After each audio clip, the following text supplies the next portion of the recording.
পর্দায় তিনি আপাতত খুব অসুস্থ, খুব চিন্তিত, কিন্তু মানসিকভাবে বাস্তবিক জীবনে তিনি সম্পূর্ণভাবে সুস্থ আছেন, ভালো আছেন এবং ঈশ্বরের সামনে দাঁড়িয়ে বলতে পারেন যে জীবনযুদ্ধ তাকে শিখিয়েছে ভালো থাকতে। তাই তো পৌষ্মিতা? একদম, ভালো তো থাকতেই হবে। মানে দেখো, দুটো মানে কন্ট্রাডিক্টরি জীবন চলতে পারে না। মানে হয় তুমি ঈশ্বরে বিশ্বাস করো অথবা তুমি খারাপ থাকো। মানে তুমি ঈশ্বরে বিশ্বাসও করো, প্যারালালি তুমি খারাপ থাকো, দুটো একসাথে হয় না। তুমি যদি কমপ্লিটলি সারেন্ডার করো, মানে ধরো আজকে আমি জানি তুমি আমার সবটা সামলে নেবে, তাহলে তো আমি নিশ্চিন্ত। সেম অ্যাজ গড, আমি যদি জানি ঈশ্বর আমার সবটা সামলে নেবে, তাহলে আমি কেন মানে উনি যেটা নিয়ে ভাবছেন, যেটাতে উনি মাস্টার, সেটা নিয়ে আমি ভেবে সময় নষ্ট করব কেন? আমার কাজ আমি করবো, দ্যাটস ইট। ভাবনা ওনার। সেটা তুমি এই মানে মানে এই ফিলোসফিটা তুমি কি তোমার এই স্ট্রাগল পিরিয়ডের পরে, সে স্ট্রাগল পিরিয়ড কি বলবে আদৌ নাকি? স্ট্রাগল বলবোই না, আমি বলবো জীবন শিখিয়েছে। কেন বলছি, 2022-এ যখন, যে 2022-এ সেকেন্ড, অনেকেই জানেন, ইন্ডাস্ট্রির অনেকেই জানেন, দর্শকরাও জানেন যে 2022-এর 2 ফেব্রুয়ারি আমার বিয়ে হয় অর্ণব রয়ের সাথে। 2022-এরই 21শে জুলাই যেই ফ্ল্যাটটার আজকে গৃহপ্রবেশ, সেই ফ্ল্যাটের রেজিস্ট্রি এগ্রিমেন্ট করি আমরা ওর জন্মদিনের দিন, 21শে জুলাই অর্ণবের জন্মদিন।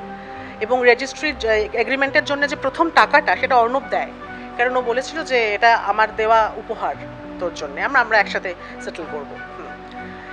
এবং আমাদের তখন থেকেই ঠিক ছিল যে আমরা রথযাত্রার দিন, কারণ রথযাত্রা এমন একটি শুভ দিন যেদিন মানে হ্যাঁ, আলাদা করে আর ভাবতে হবে না যে ভালো না খারাপ, রথযাত্রা মানে নিশ্চিন্ত আমি। তো এবারে তারপরে বাকিটা আমি নিজে একা সামলাই। অর্ণব বলে ঠিক আছে আমি ওদের পাশে আছি, কিন্তু ঘটনাচক্রে আমি বুঝতে পারলাম যে অর্ণবের পক্ষে ফিজিক্যালি আমার পাশে থাকা সম্ভব হলো না, যে কোনো কারণেই হোক। জন্ম মৃত্যু বিবাহ আমরা তো ছোট থেকেই শুনে আসি যে ঈশ্বরের হাতে। তো সত্যি যদি এই কথাটাকে বিশ্বাস করি, তাহলে আমাকে মৃত্যুটাও মেনে নিতে হবে, কারণ আমি যে এই কথাটা বলছি, আমিও তো অমর নই। অর্ণব 2 দিন আগে গেছে, আমি 2 দিন পরে যাব, এইটুকু তো ডিফারেন্স, আর দেখা হবেই। হ্যাঁ, আর সব থেকে বড় কথা, আমরা দুজনেই ভীষণ ঈশ্বরে বিশ্বাসী। এই জন্যেই বলছি, যদি ঈশ্বর পাশে না থাকতেন, ওই যে 2022-এর 21শে জুলাই যে লড়াইটা শুরু করেছিলাম, সেই ফ্ল্যাটের গৃহপ্রবেশে আজকে আমি এখানে বসে থাকতাম না। আজকে কিন্তু আমি অর্ণবকে সঙ্গে, কেউ জানে না, আমি হয়তো ক্যামেরার সামনেই প্রথম বললাম, আমি কিন্তু পুজোটা অর্ণবকে সঙ্গে নিয়ে করেছি। বাকিরা হয়তো সবাই দেখতে পেলো যে আমি একা সংকল্প করলাম, কিন্তু অর্ণব আমার পাশে ছিল। কারণ আমি না ইনফিনিটিতে বিশ্বাস করি, ভালোবাসা, একমাত্র ভালোবাসা যেটা অমর, বাকি আমরা সবাই মর্টাল। ভালোবাসাটার জন্মান্তর হয়, মানুষের হয় না। অন্য একটা অন্য শেপ নেবে, আমি একটা অন্য শেপ নেব, আমাদের দুটো আলাদা নাম থাকবে, কিন্তু আমাদের মধ্যে যে ইটারনাল লাভ, সেটা কিন্তু জন্মান্তরে থেকে যাবে, সেইটা আবার আমাদের দুজনকে অ্যাটাচ করবে।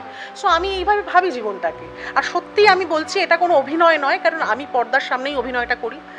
ব্যক্তিগত জীবনে আমি ভীষণ অকপট, আমি ভালো আছি। মানে এটা আমার বলতে, কারণ আমি প্রথমত রিগ্রেসিভ মানুষ নই যে একজন মানুষ সব থেকে প্রিয়তম মানুষ পাশ থেকে সরে গেছে মানে আমি খারাপ থাকবো বলবো, আমি খারাপ থাকবোই না। তার কারণ আজকে আমাকে যদি 10টা লোক দেখে এবং আমার কথা 10টা লোককে ইন্সপিরেশন দেয়, ওই একটি অজানা গায়ের একটি মেয়ে আমার খারাপ থাকাটাকে কিন্তু ম্যানিফেস্ট করবে, যে পৌষ্মিতাদির মতো একজন মানুষ যদি খারাপ থাকে, তাহলে আমি তো কি? সেই জন্যই আমি ব্রডকাস্ট করবো না খারাপ থাকাটাকে। সেই জন্যই আমি বলবো যে আমি ভালো আছি, এবং আপনাদের সবাইকে আমি বিশ্বাস করুন, মানে জীবনে অনেক কিছু হতে পারে, মানে আমার থেকে খারাপ কিছু তো হতে পারে না। বিয়ের 2 বছরের মাথায় আমি আমার সব থেকে প্রিয়তম মানুষকে হারিয়ে ফেললাম, এর থেকে খারাপ কিছু হতে পারে না, আমি সেটাকে সামলে উঠেছি। তাই যাই ঘটে যাক, আমাদের ভালো থাকতে হবে। হ্যাঁ, এবার এই ভালো থাকার প্রসেসটা ঈশ্বর বলে দেন। আপনি যদি সত্যিই ওই নম করে পুজো করা নয়, মানে মন থেকে সারেন্ডার করতে হবে যে তুমি দেখে নাও সবটা, মানে আমি আর সামলাতে পারছি না, কিভাবে যেন পেইনগুলো রিলিফ হতে থাকে। বিশ্বাস করো তোমার, মানে বিশ্বাস করো, আমি আমার ঈশ্বরের সামনে বলছি, আমার কোনো যন্ত্রণা নেই, আর কোনো যন্ত্রণা নেই।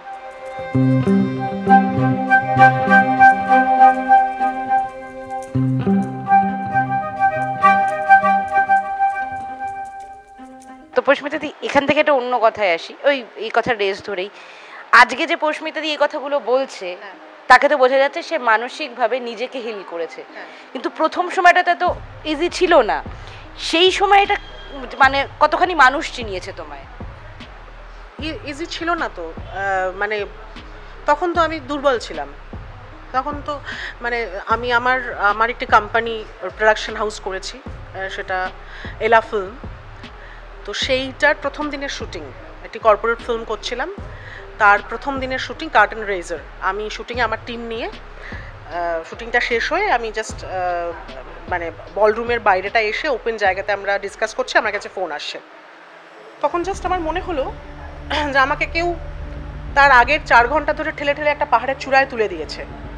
আর খবরটা শোনার পর মনে হলো পেছন থেকে ধাক্কা মেরে দিল, আমি হাওয়ায় ভাসছি, একটা শব্দও বিশ্বাস হচ্ছে না, যেখানে আছি সে জায়গাটা কোথায় আমি বুঝতেই পারছি না। সবাই আমাকে সামলাচ্ছে, কিন্তু তারা কারা, তারা আমার বন্ধু না শত্রু আমি বুঝতেই পারছি না। আমার জাস্ট মনে হলো যে আমি জাস্ট একদম এক্স্যাক্ট ব্ল্যাঙ্ক হয়ে গেলাম। জাস্ট মনে হচ্ছে জীবনের কোনো হিসেবই মিলছে না। জাস্ট তখনও বুঝতে পারিনি শকটা। তখন তো জাস্ট নিজের কীভাবে যেন বলছি না, বারবার ওই ঈশ্বরকেই বলতে হয়। মানে আমি বলছি যে আমার জীবনের প্রত্যেকটা অধ্যায় ঈশ্বর এমনভাবে জড়িত। আর এটা সব, আমি চূড়ান্ত নাস্তিক ছিলাম একটা সময়, ঈশ্বর বিরোধী ছিলাম। সেই জায়গা থেকে আজকে আমি নিজের বাড়ির সংকল্প নিজে করলাম। মানে এই ট্রানজিশনটা ঈশ্বরই টেনে নেয় যে তুই সারেন্ডার কর নিজেকে আমার কাছে, তাছাড়া কোনো উপায় নেই, ভালো থাকতে পারবি না। তো ওই মানে একটা শক্তি দিল, আমি সব নিজের হাতে করলাম। অর্ণবের কাছে চলে গেলাম, ওর হাত ধরে বসে থাকলাম, ওর সাথে কিছুক্ষণ কথা বললাম, তারপরে গাড়ি এলো নিয়ে গেল। তার আগেই আমি অন দি ওয়ে ডাক্তার আমার কাছ থেকে ডেথ সার্টিফিকেট চেয়ে নিয়েছে, মানে আমার পারমিশন ছাড়া তো লিখতে পারবে না। তো সবটাই আমার পারমিশন নিয়ে হলো। আমি সবটাই মানে মানে মানে মেশিনের মতো বলে যাচ্ছি যে হ্যাঁ হ্যাঁ হ্যাঁ সব। তারপরে আমি গেলাম শ্মশানে। শুধু মুখাগ্নিটা করিনি, কারণ আমার মনে হয়নি এটা খুব ইম্পর্ট্যান্ট। দাদা ছিল, দাদা করেছে। সবটা ঠিকঠাকভাবে করে বাড়ি ফিরে এলাম। তারপর থেকে শুরু হলো আমার ডিপ্রেশন। আমি যেই সাইকিয়াট্রিস্টের সাথে অর্ণবের জন্য কথা বলতাম, তার সাথেই যোগাযোগ করলাম, বললাম যে এরম হচ্ছে। বলছে পৌষ্মিতা এটা নিয়ে ভেবো না, তুমি খুব স্ট্রং মানুষ, এটা মানে তুমি কেন, পৃথিবীর যে কোনো মানুষের এই ফেজটা যাবে, আর যদি এটা না যায় তাহলে সেটা অ্যাবনর্মাল। হ্যাঁ, তাহলে সেটা অ্যাবনর্মাল, তাহলে তার ডাক্তারের কাছে আসা উচিত। তুমি আমাকে আর ফোন করো না, কারণ মানে তুমি অ্যাবসলিউটলি নর্মাল স্টেজে আছো, এটা হবেই। কিছুক্ষণ পরপর কান্না পাচ্ছে, কেন পাচ্ছে জানি না। মানে প্রথম 6 দিনের মধ্যে 15 বার করে কাঁদছি, তারপরে সপ্তাহে দিনের মধ্যে 4 বার করে কাঁদছি। যত দিন গেল কান্নার সময়টা কমতে থাকলো, এখন আর কান্না পায় না।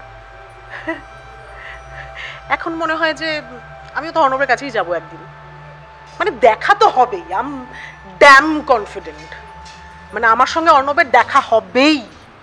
তোমার এই মানে কথা বলাটা দেখে এবং এই বিশ্বাসটা, মনের ভেতরে বিশ্বাসটা, মনে হচ্ছে আমার, তুমি কোনো বন্ধুর ব্যাপারে কথা বলছো, যে তুমি দূরে গেছো কিন্তু তোমার সঙ্গে দেখা হবে। পাশের বাড়ির লোক হতে হবে নিজের জীবন নিয়ে।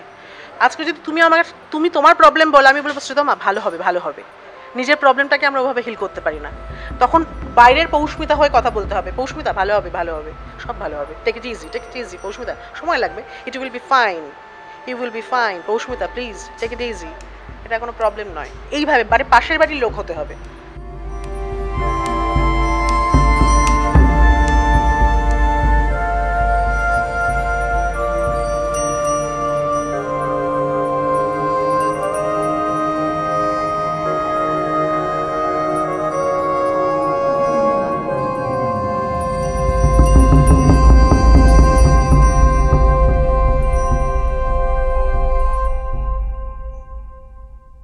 এই পুরো সময়টা থেকে দাঁড়িয়ে আজকের ফ্ল্যাটে বসে থাকা এবং হাসি মুখে কথা বলা, ইন্টারভিউ দেওয়া বলবো না, কথা বলা, তার জীবন বোধ, জীবন চেতনাটাই একটা মানে অন্য একটা মাত্রায়। সে জায়গা থেকে বলবো যে এই ফ্ল্যাটটা তো তোমার একার ফ্ল্যাট নয়, যেহেতু অর্ণবদারও, তো দুজনের তো ছোট ছোট অনেক ইচ্ছা দিয়ে সাজাবে ফ্ল্যাটটা। কি মোটামুটি প্ল্যান আছে? মানে প্রথমত যে ওর যে বাড়িটায় আমরা একসাথে থাকতাম, সেই বাড়ির কিছু জিনিস যেগুলো আমাদের কোলাবোরেটিভ আর কি, সেইগুলোকে আমি যে ঘরটায় থাকবো সেই ঘরে আমরা প্ল্যান করেছি। তারপর আমরা একসাথে বেশ কিছু জায়গায় ঘুরতে গিয়েছিলাম। সেইখান থেকে যেহেতু ফ্ল্যাটটা তখন বুক হয়ে গেছে, তো তখন ওই টুকরো টুকরো কিছু জিনিস কিনে আনতাম আমাদের দুজনেরই, সেই জিনিসগুলোকে ফ্রেম করে বাঁধাবো, করব। তারপর আমাদের মানে নিজস্ব কিছু সাজানোর পরিকল্পনা ছিল, যে আমাদের রুমটা একটু সিনেম্যাটিক হবে, আমাদের ঘর ফ্ল্যাটটা এরকম দেখতে হবে, সেগুলো আমি একাই করব। আর এর বাইরে যদি বলা হয় যে ইন্টেরিয়রের কথা, সেটাই কি ভেবেছো? আমার আর অর্ণবের প্রচুর বই, মানে আমার একারও প্রচুর বই, তার সঙ্গে অর্ণবেরও প্রচুর বই। তো ঠিক আমি যেখানে বসে ইন্টারভিউ দিচ্ছি ঠিক তার ডায়াগোনালি অপোজিট একটা জায়গা, এক্স্যাক্টলি ওই জায়গাটা ধরে একটা লাইব্রেরি সেকশন হবে। সেইখানে আমার এই সারা জীবনের বই যত মানে আমাদের যত বই, বুক ফেয়ার, মানে আমার কাছে তো সারা বছর বুক ফেয়ার। আমি তো মানে মানে বই কেনার আমার কোনো কাল নেই। যেরকম পুজো সব সময় করা যায় সেরকম বই সব সময় প্রতিদিন কেনা যায়, ওর কোনো আলাদা করে সময় নেই যে আমি মানে বই কিনলাম কম, খেলাম বেশি করে, বুক ফেয়ারে গেলাম ওটা।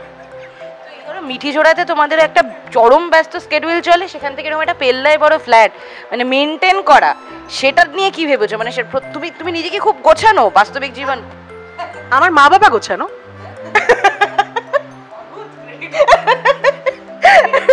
হ্যাঁ, মানে আমার জীবনের সমস্ত দায়িত্ব ঈশ্বরের, আর এই পার্থিব জীবনের সমস্ত দায়িত্ব আমার মা বাবার। কারণ আমি এখন সত্যিই বিশ্বাস করি সময়ের সঙ্গে সঙ্গে যে মার বাবা এই দুটো শব্দের কোনো রিপ্লেসমেন্ট হয় না। এটা এটা এটা যাদের সঙ্গে মা বাবার সম্পর্ক খটোমটো, প্লিজ আপনারা এই সময় থেকে মেনটেন করুন। মানে জীবনে মানে প্রচুর ঝগড়া হবে, প্রচুর অশান্তি হবে, মনে হয় আর আজকে থেকে মুখ দেখবো না, কিন্তু জীবনের সব থেকে বড় ক্রাইসিস যে সময়টায়, সেই সময়টায় যে দুটো মানুষকে কনস্ট্যান্টলি পাশে পাওয়া যায় ঈশ্বর ছাড়া, সে দুজন হচ্ছে মা বাবা। হ্যাঁ, সেই জন্যে আমার ফ্ল্যাট গোছানো, এই তো আমি বলছি যে ওই ফ্ল্যাট থেকে এই ফ্ল্যাটে আসা মানে এক আলোকবর্ষীয় দূরত্ব, এক্সট্রিম নর্থ লেক টাউন, আর এটা হচ্ছে এক্সট্রিম সাউথ।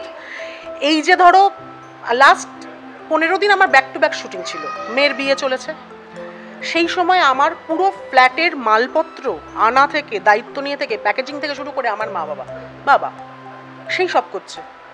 আবার মানে আমাকে কখনো শুটিং থেকে আনতে যেতে পারছে না বলে আজকে একটু গাড়ি করে চলে আসবি, মানে হ্যাঁ আজকে আমার গাড়ি করে চলে আসাই উচিত, তুমি কেন?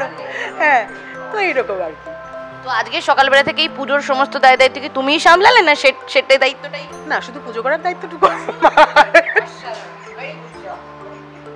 শুধু পুজো করার দায়িত্ব। মানে প্রচন্ড দেখালাম যে আমি প্রচন্ড সিরিয়াস আর প্রচন্ড কাজের একটি মানুষ। সেটা প্রথমে হাতেই দুব্বো বেঁধে প্রচন্ড সুন্দর করে যজ্ঞ করলাম, এ করলাম, সে করলাম, কিন্তু তার আগে যে যা কিছু, যেটা না হলে পুজোটা হতো না, পুরো গুছিয়ে দেওয়া, জিনিসপত্র এনে নেওয়া, বাজার করা, মানে ব্যাকে আর কি। হ্যাঁ, সেই পুরোটাই হচ্ছে আমার বাড়ির লোকজন। এক্ষেত্রে মা বাবা বলা ভুল, এক্ষেত্রে আমার আরেকটা বিষয় সেটা বলতেই হয়, কারণ আমার বাড়ির সবাই আমার সঙ্গে আছে। আমাদের একটা অদ্ভুত ফ্যামিলি, ক্রাইসিসে সবাই সঙ্গে থাকে, ঠিক আছে? কারণ আমার তো born and brought up Siliguri. হ্যাঁ, তো শিলিগুড়ি, কুচবিহার, আমার বাবার দিক, মায়ের দিক সবাই। যখন ক্রাইসিস, ঠিক আমি আমার প্রিয় মানুষ যাদেরকে ছোটবেলা থেকে সঙ্গে দেখেছি সুখে দুঃখে, তারা কিন্তু ঠিক চলে আসে। তৎকালে টিকিট কেটে হোক, জেনারেলে হোক, উড়ে হোক, ভেসে হোক, তারা পাশে চলে আসবে, মা বাবার পাশে। তো ঠিক মানে গৃহপ্রবেশের 1-2 দিন আগে সবাই চলে এসেছে। বড় মাসি আমার যে সলসলা বাড়িতে গ্রামে থাকে, তার ওখানে কোনো সময় আসতে পারেনি। তার কিছুদিন আগেই যে দুঃখের ঘটনা ঘটে গেল, তখন আসতে পারেনি। আমি শুটিং থেকে ঘরে ঢুকছি, ও মা দেখি বড় মাসি দাঁড়িয়ে আছে। বড় মাসি তুমি বলে এসে জড়িয়ে ধরলো। তো এই হচ্ছে মানে আমি না ঠিক আমি বেঁচে যাই শ্রীতমা।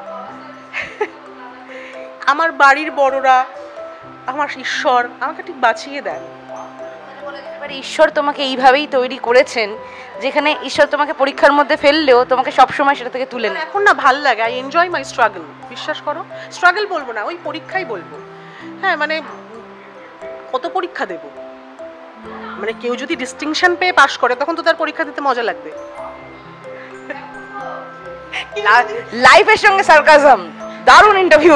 হ্যাঁ, মানে কেউ যদি প্রত্যেকটা পরীক্ষায় ফেল করে সে পরীক্ষা দিতে ভয় পাবে, আর কেউ যদি প্রত্যেকটা পরীক্ষায় ডিস্টিংশন পেয়ে পাশ করে সে তো বলবে আরেকটা পরীক্ষা দেবো, চলো নেক্সট। এইবারে তুমি দেখবে তোমার খারাপ পরীক্ষাগুলোকে ডিস্টিংশন পেয়ে পাশ করতে করতে করতে করতে কিভাবে যেন ওই ডিস্টিংশনের সার্টিফিকেটগুলো আর ওই স্টারগুলো তোমার জীবনে সাকসেস হয়ে গেছে, তুমি বুঝতেই পারছো না। দেখবে একদিন মঞ্চে দাঁড়িয়ে তোমাকে ডেকে পুরস্কার দিচ্ছে। সেই সময়টা আসবে, আমি জানি, আমি খুব কনফিডেন্টলি জানি, যে আমি যে এই প্যাশন নিয়ে আমার প্রোডাকশন হাউসটাকে শুরু করেছি এবং যেভাবে মানুষজন আমার পাশে আছে, তোমরা পাশে আছো, আমার ঈশ্বর আমার পাশে আছে সর্বৈব, আমি দেখতে পাই আর কি ওই দিনটা। তো আজকে রান্না ঠান্না কি হয়েছে মোটামুটি সেইগুলো কি তুমি ডিসাইড করেছো না সেক্ষেত্রে বাড়ির সবাই? মেজরলি আমি মানে ঠিক করেছি, তারপরে বাড়ির সাথে ডিসকাস করেছি যে এগুলো ভেবেছি এগুলো কি ঠিক। তো যেহেতু মানে আমার কিছু গেস্টরা বিকেলবেলায় আসবেন, তো সেই জন্য বাড়ির লোক তো করতে পারবেন না, সবটাই ক্যাটারের বলা হয়েছে। তো দুপুরবেলাও তাই, সকালেও তাই, এবং সন্ধেবেলায় অনুষ্ঠানটা স্পেশালি মানে পুজো বাদে বাকি যে খাওয়া দাওয়ার অনুষ্ঠানটা সেটা সন্ধেবেলায়। তো সেখানেও ওই তোমার ক্যাটারারদেরকেই বলে দেওয়া হয়েছে আর কি, যে কিছু নিরামিষ যেহেতু আজকে পুজো বাড়িতে, তো সেই সিলেকশনটা আমার। অন্যান্য ইন্টারভিউতে বলি দর্শকদের কি বলবে আজকে? আমার তোমার থেকে দর্শক মানে তাদের জন্য বলো যারা সত্যি লাইফে কোনো না কোনো জায়গায় আটকে আছে এবং তাদের উঠে দাঁড়ানোর মতন একটা শক্তি চাই। একটাই কথা বলবো যে এমনভাবে ঠাকুরকে বলো যে ঠাকুরের কাছে অপশন না থাকে না দেওয়ার। মানে আমি চাইবো তোমার কাছে জিনিসটা এমনভাবেই তুমি আমাকে 10 দিন রিফিউজ করে 11 দিনের দিন বাড়ি বয়ে এসে দিয়ে যাবে, পৌঁছতে দিন নাও প্লিজ, এটা ঠিক আছে? তো আপনারাও ঠিক আপনাদের পথ, আমি আমার পথ খুঁজে পেয়ে গেছি, কিভাবে আমি ঈশ্বরে বিশ্বাস করব, কিভাবে আমি ঠাকুরকে ডাকবো, আর কিভাবে জানো শ্রীতমা, তুমি যেটা চাইছো সেই মানুষটা, মানে ধরো তুমি এমন একজনকে চাইছো যে তোমাকে এসে এমন কিছু বলবে যে এটা করো পৌঁছতে দিন, ঠিক সেই মানুষটা যাকে তুমি খুঁজছো সে তোমার কাছে চলে আসবে, ওই ঈশ্বর পাঠাচ্ছেন। তো তাই হ্যাঁ হ্যাঁ হ্যাঁ, মানে আমরা না জীবনের শেষ বয়সটা স্পিরিচুয়ালিটির জন্য রেখে দিই। জীবনের শেষ যদি না থাকি, মানে আমি 60 বছরের পর ঈশ্বরের নাম করব, আমি জানি না আমি 60 বছর অবধি বাঁচবো না, ঈশ্বরের নামটা জাস্ট করবো না নাকি? মানে আমাদের জীবনের ফ্যালাসিটা হচ্ছে যে আমাদের যেটা সবার প্রথমে করার কথা সেটা আমরা জীবনের শেষে করি, সেজন্য আমরা জীবনের অর্থটা বুঝতে পারি না। একদম ডে 1 থেকে জাস্ট মানে হ্যাভ ট্রাস্ট অন গড, ঈশ্বরে বিশ্বাস করুন এবং ঈশ্বরের কাছে এইভাবে বলুন যে আমি না মানে কথা বলার মতো যে আমি এই প্রবলেমে আছি, বিশ্বাস করো আমি প্রচণ্ড প্রবলেমে আছি, কিন্তু আমি মানে আমি কোনো পথ খুঁজে পাচ্ছি না, এমন কাউকে পাঠাও অথবা এমন কিছু করো যাতে আমি এই প্রবলেমটা থেকে বেরোতে পারি। এবং কারণ আমি জানি যে এর আগেও তুমি আমার প্রবলেম থেকে আমাকে বের করেছো, তুমিই বের করেছো, তাই তুমি এবার করো প্লিজ, আমি আর পারছি না, আমার প্রচণ্ড চাপ হচ্ছে, জাস্ট বলো, তারপর দেখো কি হয়। বেশ, দেখা যাক কি হয়, কিন্তু আপাতত যেটা আমরা দেখছি সেটা হলো এইভাবেই ভালো থাকুক পৌষ্মিতা দি এবং দারুণভাবে সাজিয়ে তুলুক পৌষ্মিতা দিদের সংসার। অ্যাবসলিউটলি। তো আর কিছুই তো মোটামুটি বলার নেই। আর কি কি খবর জানতে চান পৌষ্মিতা দির ব্যাপারে সেটা অবশ্যই নিচে জানান কমেন্ট করে। টলিউডের latest update, gossip and entertainment পেতে সাবস্ক্রাইব করুন শুধুমাত্র সিটি সিনেমা আর ফলো করুন সিটি সিনেমার Instagram, Facebook, Twitter and ShareChat page.